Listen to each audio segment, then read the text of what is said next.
And ayan guys, so potential future, um, makakaramdam ka ng pagmamahal sa isang tao na susuportahan ka, no? Ibig sabihin nito, hindi ka nag-iisa. May mga taong, kumbaga may mga taong may mga tao sa paligid mo na nagmamahal sa'yo, hindi lang yung mga taong naiinggit sa'yo.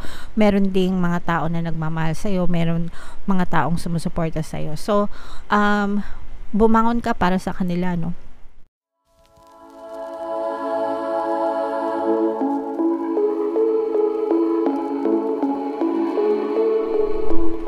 Hello guys, hello Pisces, welcome back to Pinay Pixie Tarot.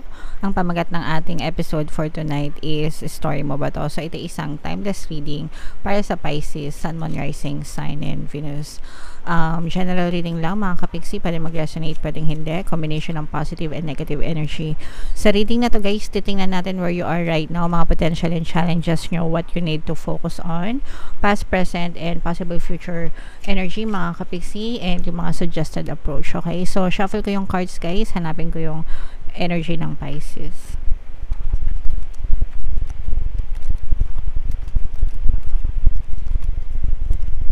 Ito guys, so Pisces, kayo ay represent ng Queen of Cups sa ating spread. So tingnan natin guys kung story nyo to. Comment down below mga kapixie, no, if naka-resonate kayo sa mga messages para sa inyo. Where you are right now mga kapixie, no, kinakarma kayo, whether it's good or bad.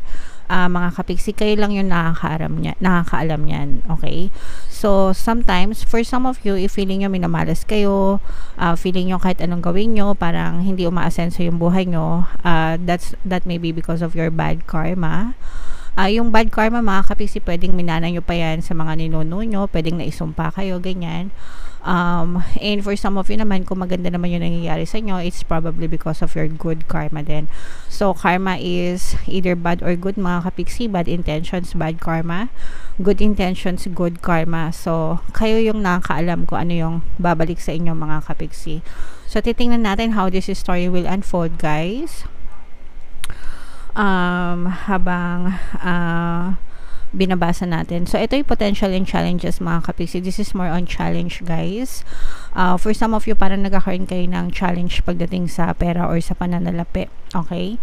So, parang ibig sabihin nito, hindi naman sa naghihirap kayo, pero parang mahirap, no? Parang yung iba sa inyo, parang mahirap yung daloy ng pera. Parang may pumapasok na pera pero lumalabas din agad. For some of you, ganun. Parang nahihirapan kayo na mag-save, and kahit gustong-gusto nyo mag-save, parang bigla na lang may pagkakagastusan. Comment down below guys, no, if na-experience nyo yun. Yung tipong may inaasahan ng pera, yes, dadating yung pera, pero parang ang bilis lang mawala kasi either may bigla kayong pinagkakagastusan out of nowhere or something like that. So parang may nagki-claim agad ng pera nyo mga kapixie. Okay? Isa yun sa mga bad karma guys, no? Ibig sabihin parang mailap yung pera sa inyo. So, you may need to cleanse, you may need to ask for forgiveness, ganyan, kung may mga sumpa kayo mga kapixie. Excuse me guys. Ayan, sorry. Nangati yung lalamunan ko kaya pinost ko yung video. Anyway, mga kapixie, no, what you need to focus on, nakikita natin yung mga conflicting thoughts nyo guys, no.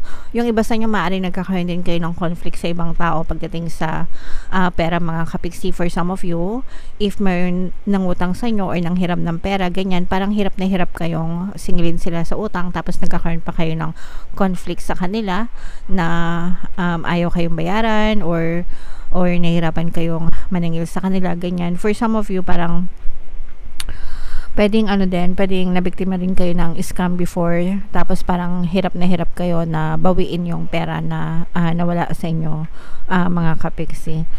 For some of you, parang maraming may galit sa inyo guys. So ito, medyo mag-ingat kayo dito. Sabi ko nga sa inyo, pwedeng bad karma nyo ito, or pwede rin na may naiinggit sa inyo mga kapixie, tas yung mga nagpapalipad hangin, no? Search nyo na lang yun, palipad hangin, pero baka may nagsusumpa sa inyo kasi naiinis sa inyo. So pwedeng i-assess nyo rin yung pakikisama nyo sa ibang tao. Paano ba kayo makisama sa ibang tao mga kapixie? Okay? In your recent past, pinagpapala kayo eh. So, in your recent past, pwedeng pinagpapala kayo, pwedeng marami kayong pera, pwedeng masayahin kayo in your recent past, pero feeling ko may nainggit sa inyo, baka may nainggit sa inyo tapos sinumpa kayo ganyan, kaya baka medyo nag-i-struggle yung iba sa inyo, mga kapiksi, okay? Ganun talaga guys, kaya nga sabi ko sa inyo, kahit blessed kayo, kahit anong achievements nyo, always stay low-key para hindi kayo mainit sa ibang tao.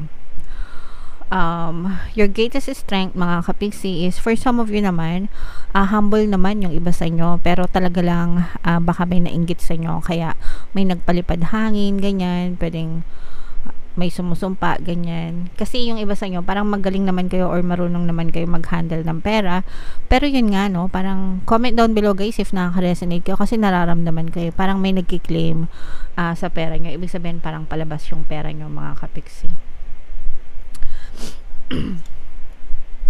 In the near future mga kapiksi, this is a fire sign energy, Aries, Leo, Sagittarius. For some of you, parang makikita nyo yung parang magkakaroon kayo ng some kind of parang marireborn kayo mga kapiksi, okay?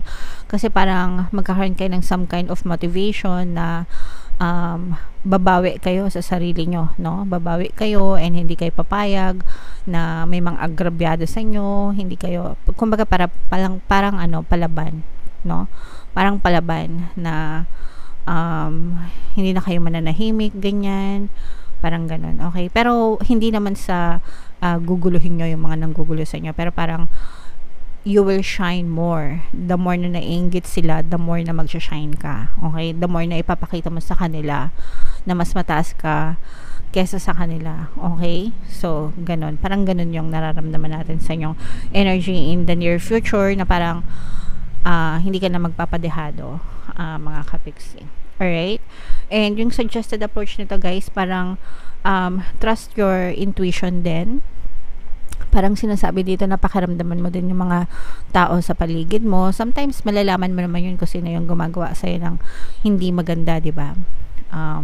Pakiramdaman mo yung intuition mo. Magdasal ka, syempre, kapiksi, humingi ka ng tulong sa inyong mga gabay. Tapos parang maghinay-hinay ka rin, no? Kumbaga parang, yes, naintindihan natin na hindi ka na magpapaagrabyado, pero wag ka rin gumante, no? Maghinay-hinay ka rin sa pagkilos mo, kapiksi, para hindi rin siya mag-backfire sa'yo. Kasi guys, pag gumanti kayo, parang never-ending na cycle yan, babalikan ka rin ng bad karma, mga kapiksi. So, maghinay-hinay din kayo. Instead, mag-focus kayo sa sarili nyo, guys. Alright? And what you need to know, mga kapiksi, no? Soon, your efforts will be recognized, no? Parang mababaliktad din yung takbo nitong tawag dito, takbo nitong buhay mo. Actually, yung mga naiinggit sa'yo, hinahangaan ka nila, okay? Pero, hindi nila magawa yung nagagawa mo because magaling ka, matalino ka, madiskarte ka, and parang hirap na hirap sila na i-adapt yon sa kanila, yung practice mo, okay? Naiinggit sila sa iyo, but at the same time, you are an inspiration to them as well, mga kapiksi. So, nagets nyo ba? So, problema nila yon. Hindi mo yun problema, kapiksi, pero ang problema mo is yung mga palipad hangin na ginagawa sa'yo na hindi maganda, okay? So, yun yung pag-ingatan mo, kapiksi. Magdasal, humingi ng protection sa iyong mga gabay. Your hopes and fear, this is more on hopes, mga kapiksi, kasi yung mga pinapangarap mo, dinadasal mo, you will be in a better place soon, guys. Makakahanap din kayo ng peace of mind and emotional peace, no? Kumbaga mararamdaman nyo rin yung emotional peace na hinahanap nyo. In short, matatahimik din kayo. Kasi nilalagay mo sila sa likod mo, no? Kumbaga parang isinisantabi mo sila, nilalagay mo sila sa likod mo, ang nasa harapan mo ay ikaw, no? Parang ibig sabihin, mas pinipili mong effortan yung sarili mo kesa sa kanila, okay? And that's very important, guys, because at the end of the day, it's none of their business. They are none of your business, okay? Ganun lang yan, mga kapiksi, and you just have to focus on yourself, okay? Makakaramdam ka rin dito ng peace, kapayapaan, and mararamdaman mo na hindi ka pinapabayaan ni universe, okay? And ayan guys, so potential future, makakaramdam ka ng pagmamahal sa isang tao na susuportahan ka, no? Ibig sabihin nito, hindi ka nag-iisa. May mga taong, kumbaga may mga taong may mga tao sa paligid mo na nagmamahal sa'yo, hindi lang yung mga taong naiinggit sa'yo. Meron ding mga tao na nagmamahal sa'yo, meron mga taong sumusuporta sa'yo. So, bumangon ka para sa kanila, no?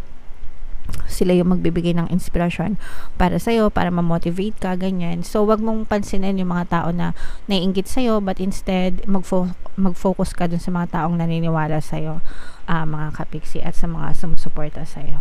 Alright? Okay, so, comment down below, Pisces, if story nyo ba yan, guys. And, tingnan natin kung ano yung additional namin sa inyo gamit itong deck na to. Habang sinashuffle ko to guys, panoorin nyo muna tong video natin regarding sa ating paano mag-manifest ng abundance video course. Kapiksi, sawa ka na ba sa mga struggles at hirap sa buhay mo? Masipag ka ba at masikap sa buhay ngunit hindi ka pa rin umaasenso? Ilang beses ka na bang nag-attempt magnegosyo at mag-invest pero palagi ka pa rin nalulugi? Sa pagkakataon na ito ay maaaring may subconscious beliefs ka na nagiging balakid sa iyong pag-unlad at pagyaman. Introducing, paano mag-manifest ng abundance video course. Dito ay matututunan mong ma-overcome ang mga balakid mo para tuluyan ka ng umunlad, umasenso, sumagana, maging matagumpay, successful at maswerte sa iyong kabuhayan, pera, trabaho, negosyo, salapi at kaperahan ng bonggang-bongga. Dali, mag-send na ng email sa pinoypixitarot@gmail.com at simulan na ang iyong pagyaman ngayon. Alright, so gusto mo bang yumaman, kapiksi? Kung gusto mong yumaman, umunlad at umasenso ng bonggang-bongga, mag-avail ka na ng course kasi sobrang ganda talaga niyan guys. And good news, no, dahil malapit ang magpasko, extended yung sale natin until November 30, mga kapiksi, magbibigay ako ng 10% discount sa lahat na mag-avail ng course. Kaya mag-avail na kayo guys, ilang araw na lang natitira. And meron din tayong email coaching, manifest your desires using the law of attraction. If meron kayo mga specific na gusto nyong i-manifest, pwedeng love and relationship guys, pwedeng money or career, pwede kayo magpabook ng email coaching session with me. Mag-send lang kayo guys ng email sa pinoypixitarot@gmail.com. So, ito guys, Sisterhood of the Rose. Ito yung sinasabi ko sa inyo, no? Beauty and devotion, priestess, mystic, teacher. For some of you, ito yung sinasabi ko sa inyo na in the near future, may mga tao na tumutulong sa inyo guys, no? You are being an inspiration to other people. Actually, sabi ko nga sa inyo guys, yung mga taong naiinggit sa inyo, naiinggit sila sa inyo, pero they also look up to you as well, no? Kumbaga, parang ikaw din yung role model nila, naiinggit sila sa inyo kasi maganda yung status mo sa buhay, ganyan. Yun nga lang, nasobrahan sila sa inggit, no? Kaya gumagawa sila ng hindi maganda para sa inyo. Pero may mga tao na talagang ever loyal sa inyo, na talagang sinusuportahan kayo. Yung bis na binabash kayo, mga kapiksi, okay? So, alagaan nyo yung relationship nyo with other people, mga kapiksi. Very important yun, no? Na talagang inaayos natin yung pakikipagkapwa na tao natin, kasi kung maayos tayo makipagkapwa tao, di ba? Talagang maganda rin yung magiging balik nun para sa inyo, mga kapiksi. So, make sure na ayusin din natin yung ating relationship with other people, and also always be an inspiration to other people. Be an inspiration to yourself and be an inspiration to other people as well. Okay? Alright, so comment down below, Pisces, if naka-resonate kayo dyan sa story nyo ba yan. Timeless ito guys, no? So, ibig sabihin ng timeless, anytime na mapanood yung video, pwede siya mag-resonate. Kung hindi siya naka-resonate right now, pwede nyo siyang balikan next time, next year, next month, next week, kahit kailan. Baka by those time, maka-resonate na kayo. Ito yung ating 2024 money kapalaran guys. Kung hindi nyo pa napapanood, panoorin nyo na. Super nice, super ganda. Ito naman yung ating success stories ng paano mag-manifest ng abundance video course. Click here to subscribe, mga kapiksi. Thank you for liking, sharing, and subscribing. See you again next time. I love you all. Have a nice day. Bye-bye.